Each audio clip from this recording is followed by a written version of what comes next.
Kumaraswamy, Director of National Folklore Support Center. This is a unique exhibition happening in the city.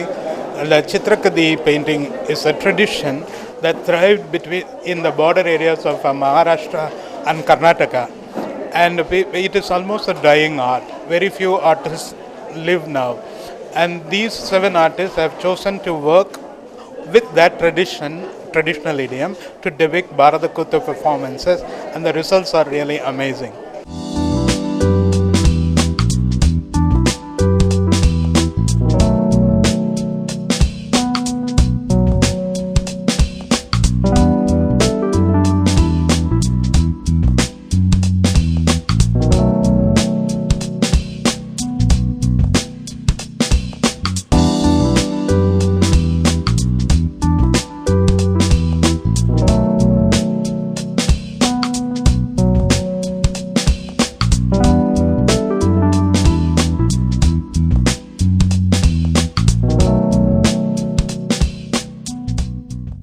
Vanakkam IndiaGlitz. I'm Shanta Kumar. I'm coordinator for this exhibition. 7 artists, guidance of Mr. Balaji Srinivasan. They've joined together and have kept an exhibition. And all of them have done a very good job based on Mahabharata. It is Chitrakati painting merging with the Bharata Kuttu. Hello என் பேர் Meenakshi Madan.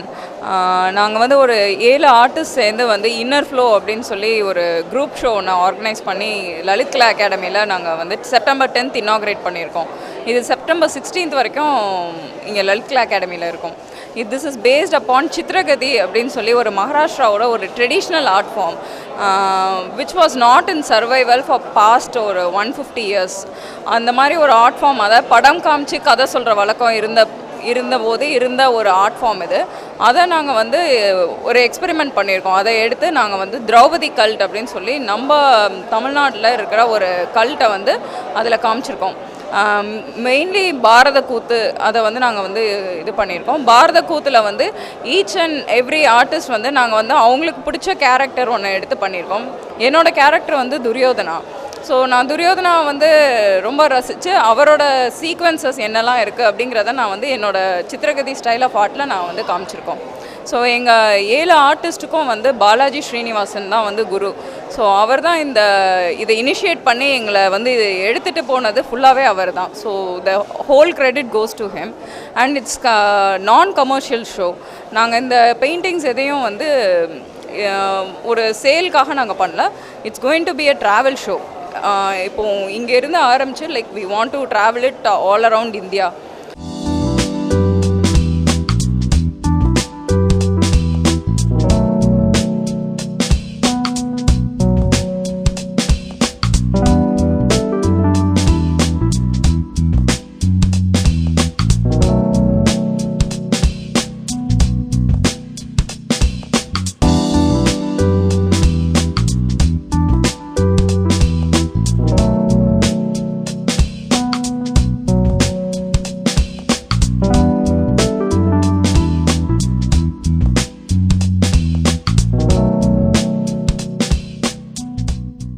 Hello, I am Rajasri Manikandan, one of the participants of this show called The Inner Flow. The show is about Chitragati paintings done in Bharata Kuttu. Subject is Bharata Kuttu and the paintings are Chitragati. Chitragati is ancient heritage of Maharashtra. It's a storytelling culture, culture of Maharashtra. What the artists do is they have the paintings in their hand and they show one by one, narrate the story along with the illustrations. The illustrations are in the form of the painting, and the paintings are basically based on leather puppet. What we have done is the paintings which is based on Python. Python is one of the style of Chitragati. Chitragati has 2 identification. One is Python and other is Pinguli. So we have done based on Python, and Python paintings is basically based on leather puppets. So we have done it in the style of Python paintings, which basically the very special feature of Python paintings are they are in profile.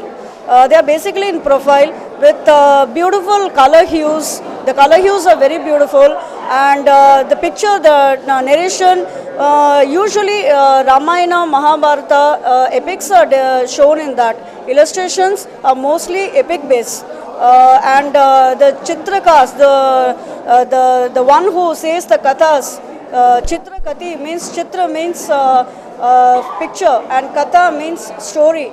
So what they do is they have the painting in their hand, one by one they show the paintings, and after that they narrate the story along with the illustration, the same illustration painted on the painting. The illustration painted on the painting is being narrated by the kathis, the chitrakatis. So they are also called chitrakatis. And the very important feature of our exhibition, basically what we have tried to is, we have done chitrakati paintings in Bharatakuta. It's a very, very unique concept. Why I'm saying this is, Bharatakuta is basically South Indian culture, and Chitrakati is from Maharashtra. Two different regions coming together in a fusion and saying all that the artist wants to say in the way of the story. And the very special feature is also the poems released along with the paintings is a very unique feature of our show. So we just want everybody to come and enjoy the exhibition, so that we really have a good feedback and a future to take this inner flow, which we have formed it as a group. So in future we are going to take inner flow as a group, and we're going to work further, doing further works in this. So looking forward to great support and good audiences. Thank you so much. Thanks a lot.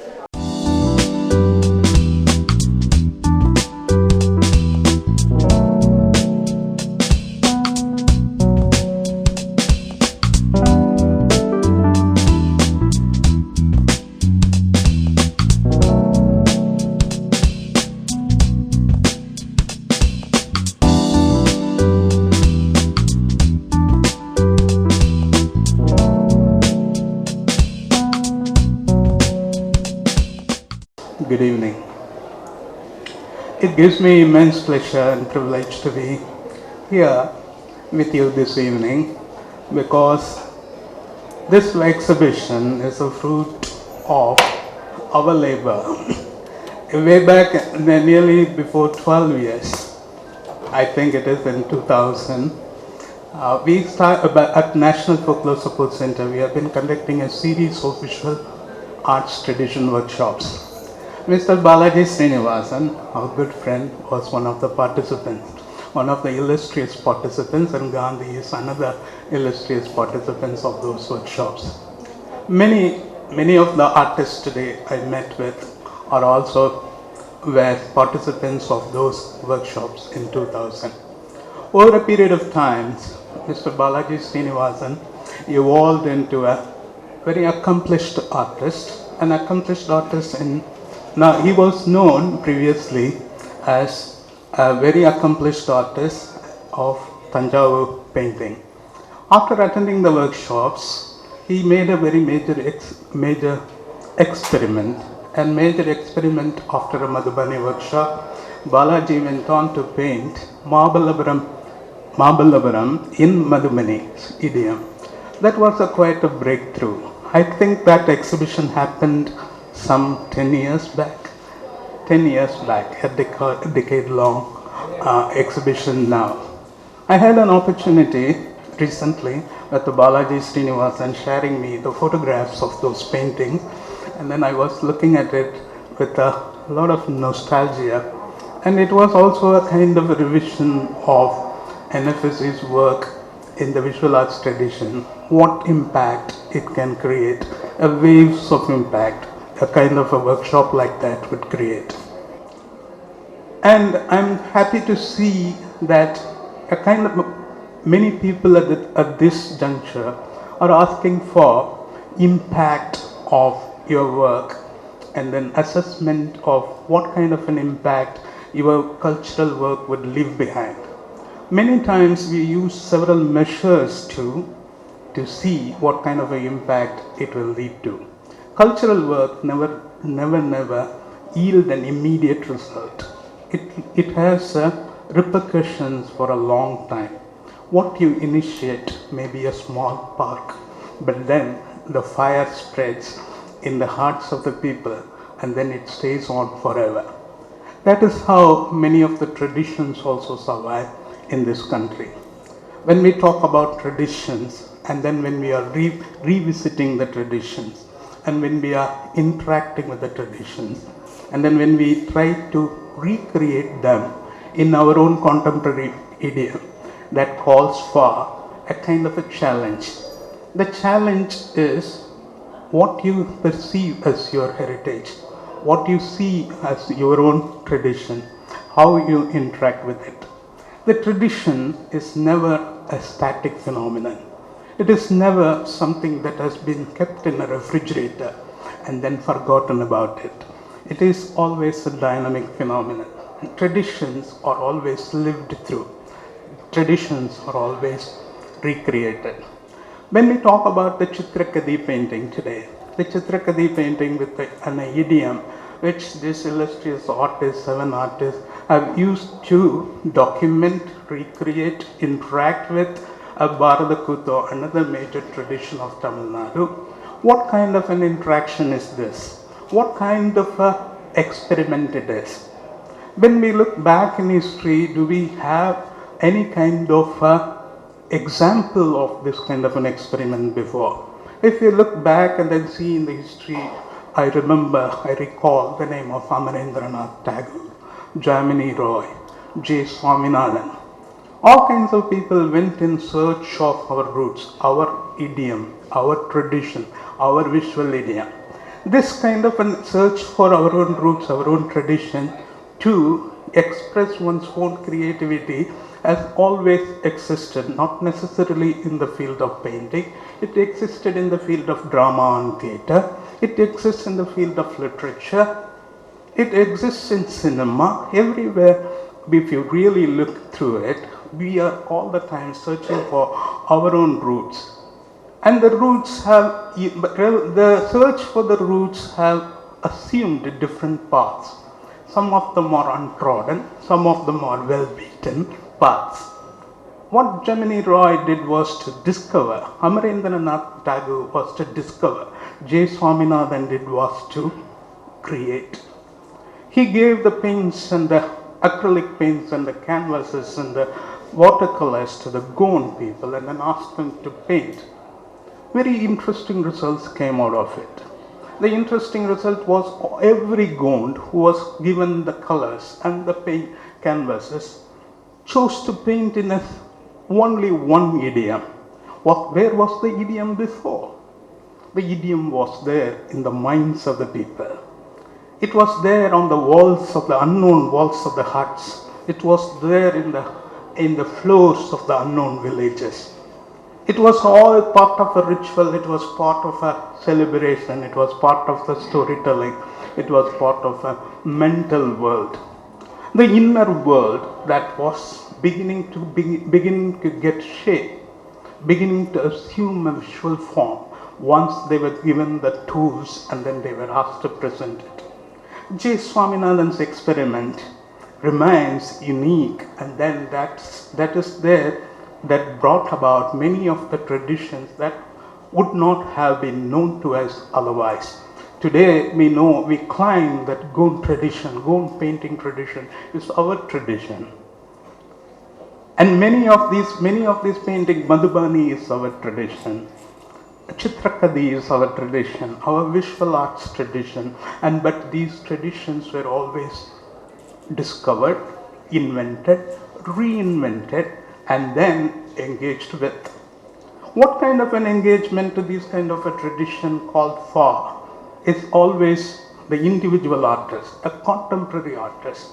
A contemporary artist in search for tools, his own tools, homegrown tools, the homegrown tools that would go along with the landscape, the sensibilities, the lifestyles of the people here.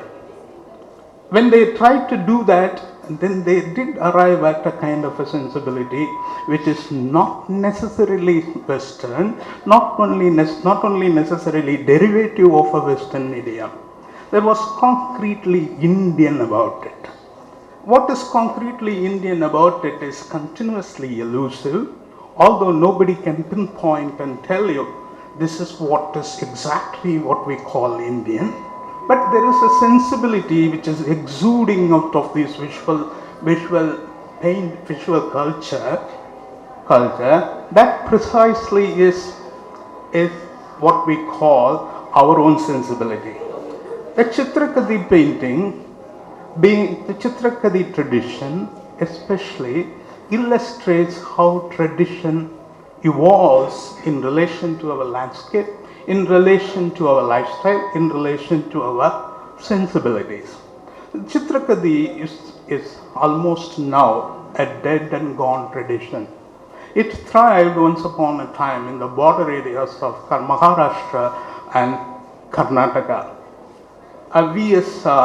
V.S. Russell, who is very similar to Edgar Thurston of southern India, V.S. Russell wrote The Caste and Tribes of Central India during the British period, and V.S. Russell records collecting several of the Chitrakadi paintings. When V.S. Russell talks about the Chitrakadi paintings, he says, these artists are beggars.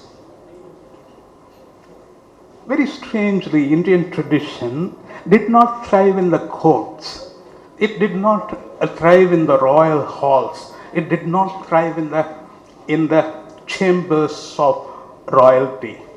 It always thrived by, it always nourished by wanderers, mystics, mendicants, beggars. All these people who are our saints. Look at our philosophers. If you have a comparative photo exhibition of our philosophers, Hegel, Marx would be sitting in a library, London Library. Hegel would be sitting there with a mahogany table with a great bookshelf behind his back. All these Western philosophers would be sitting in a library or sitting behind them. Look at our Adi Shankara, Ramanujan, Madhva, Buddha, the starving Buddha. They were all wanderers, mendicants, mystics, and they were all, the philosophy and the art thrived through the streets, through the ones who would place himself at the edges of the society, who would not place at the center of the society. Being at the edges of the society, they preserved our traditions, be it Ramayana, be it Mahabharata. The colonial writers of the time, they did not understand the Indian sensibility comes from the freedom of being a beggar, a freedom of being a mendicant, a freedom of being a mystic, a freedom of being a wanderer. The visual idiom of Chitrakadi thrived by these small wandering minstrels who went around from one village to another village, and then they told the stories of Ramayana and Mahabharata.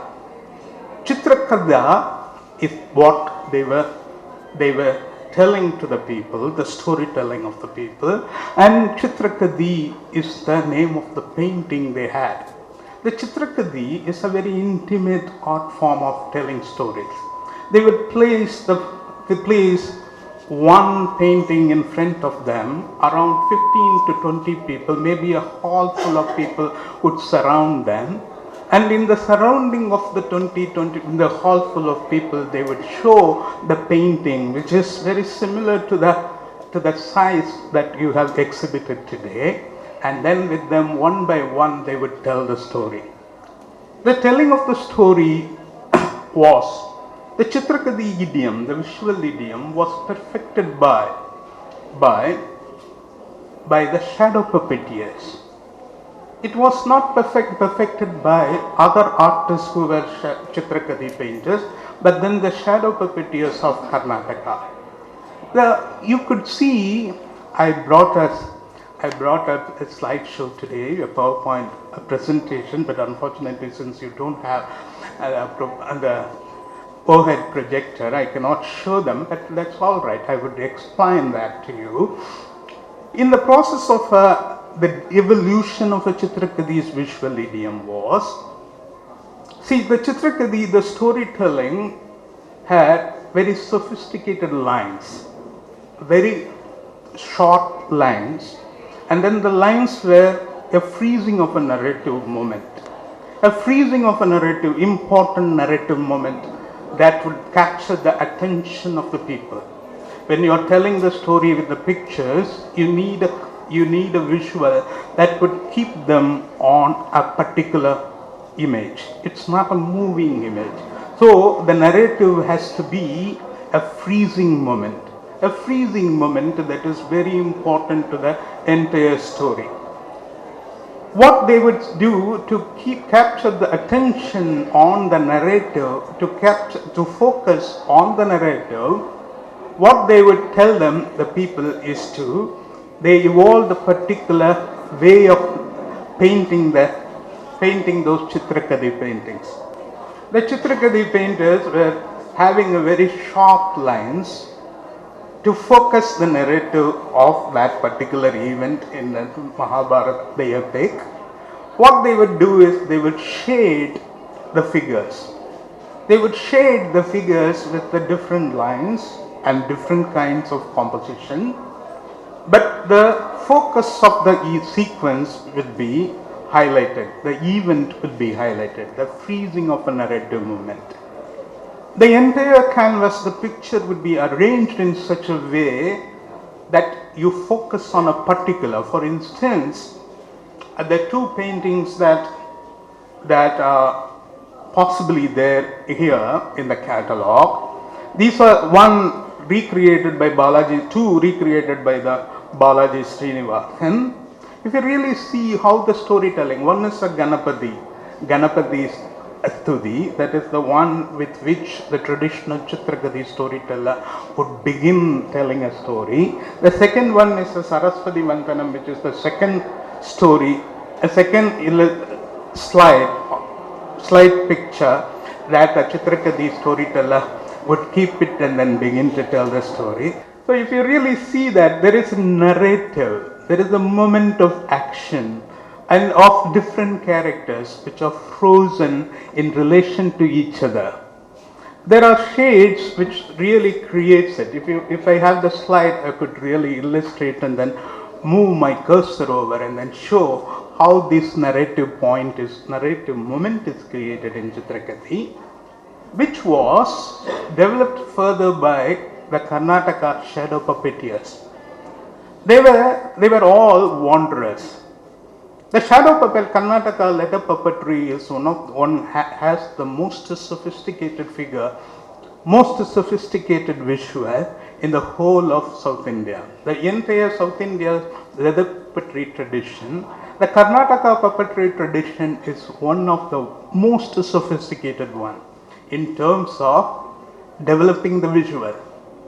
There is a beautiful illustrated book by Hanumanta Rao which has been published as a Karnataka puppetry with beautiful illustrations of Karnataka puppetry, which I would ask you to read if you have a time to at least flip through those books to see the most fantastic visuals ever created of the characters. What has been the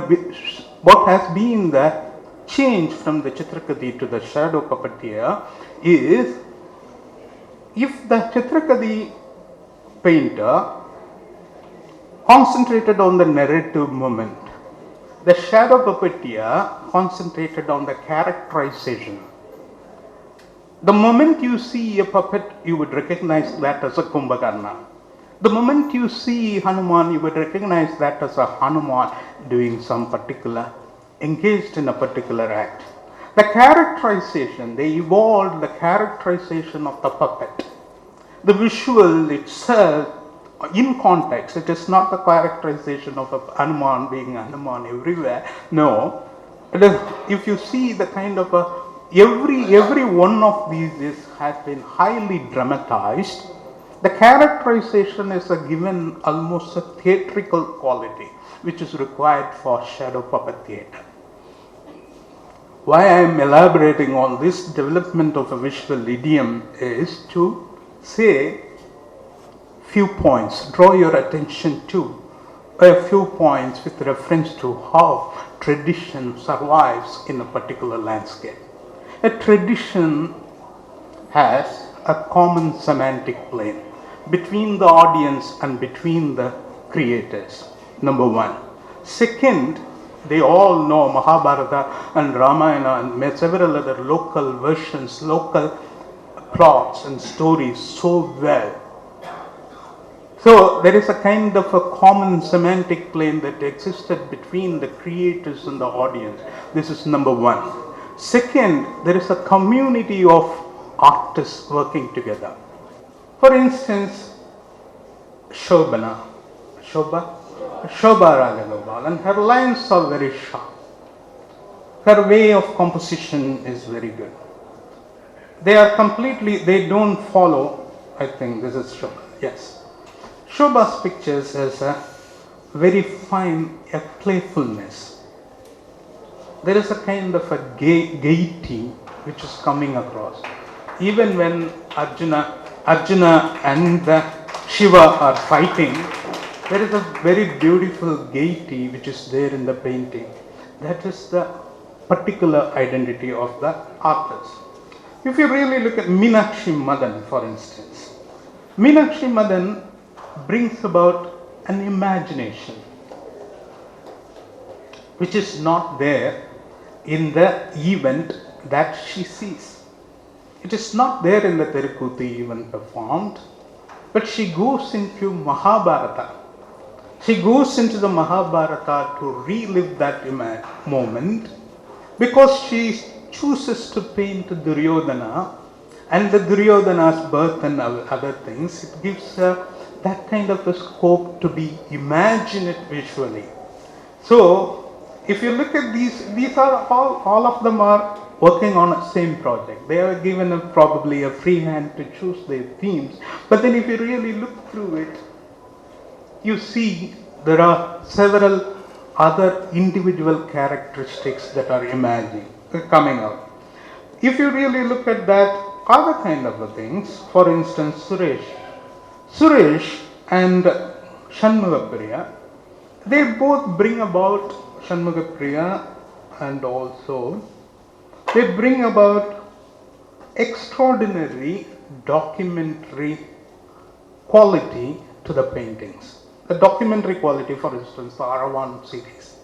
The Aravan series of the paintings drawn by Suresh, they clearly show what is the local story is about. These are not stories in the general Mahabharata, well-known Mahabharata. They were the inventions of the southern recension, southern performative text. The performative text created these stories, and then the documentary qualities really bring that out into it. Another painting of Ellamma, I don't know who drew that. Ellamma. Sure. Ellamma is another kind of attention to a story which is completely local and folk.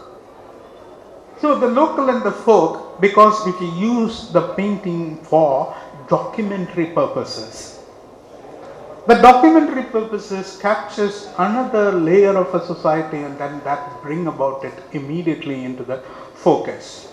You see a Kutuklam here. It is not a character of an imagination, but it is a depiction. Here the painting works partly as a camera, partly as a register, partly as a way of bringing in that particular element of a performance. Similarly, if you look at Indira Seshadri's work, which is on Karna, if I remember correctly, is that right? Indira Seshadri's work brings about, if I don't mention all 7 of you, please don't worry. It is not, it only shows that my memory is limited. If you look at my PowerPoint, I have some observations on all painting, and I don't want to share them all and bore you with all my observations, but to highlight some of the aspects of what this experiment has achieved. The experiment has achieved in bringing out individual characters, individual talent of each one of the painters. That's very obvious. I can tell you, the 7 painters are working on the same medium, working on a tradition to go about, did field work, surrendered, and then brought them into it. But then every one of them has shown a particular artist's sensibility. That artistic sensibility would not have come about if you had not done this experiment. To that extent, this exhibition is a great success.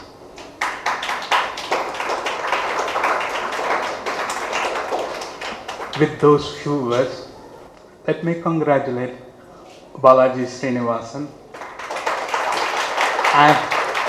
and his silent partner Gandhi, and all the artists and their friends have come here to support this artistic venture. Thank you so much for this opportunity.